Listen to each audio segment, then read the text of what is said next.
So in this video, we're going to talk about ground lines.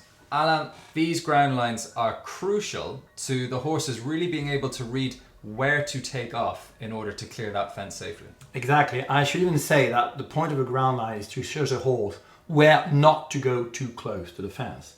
So that really does depend on the height of the fence and on the speed the horses are approaching the fence. So basically, the higher the fence is, then the quicker the horses have to go, then the further away the ground line should be.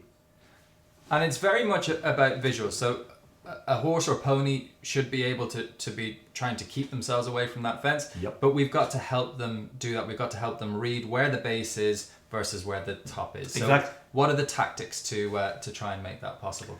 Well, there again is to think about horse vision. That is to say that the horses have a small binocular vision, which is roughly 60 degrees. When they're in the distance and they watch the fence, they watch the middle of the fence with both eyes and binocular vision. So in the distance, the horse will look at the middle of the ground line. And when they're getting very close to the fence, with their lateral vision, they'll look at the sides.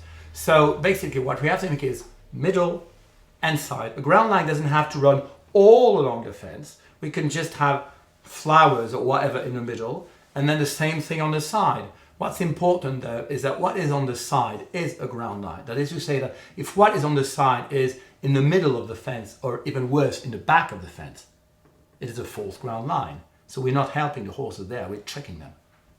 So that's the concept of the ground line. Is that going to change whether we're going uphill or downhill? Yeah, definitely. Because if we're going downhill, obviously we don't want the horse to go too close because of the downhill approach and the balance problem. So in that case, on the very same profile that we would have on the flat, we'll put the ground line a bit further away. And on the contrary, if we're going uphill, we don't want the horses to stand off more than that. So we will put the ground line a bit closer to the fence than what we would do on the flat. And it's also getting into physics here, but you're talking about the slope and the angle going into a fence, also the height and the speed at which we're going at as well. So obviously the higher the fence, again, the further away that takeoff point needs to be. Definitely. And what are your go-to object, properties, tools for a nice, cheap, effective, quick ground line to make that fence readable? Well, we can use so many things. We can use flowers, we can use wood chips, we can use pieces of wood. So whatever is available is important. The only thing we have to think about, we can use straw. What we have to think about if we use straw is that if it's windy, the straw will blow all over.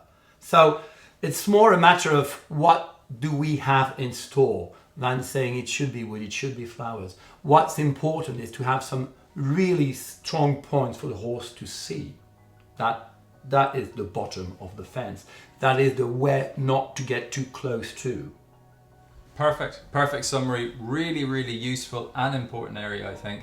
So that is your ground lines.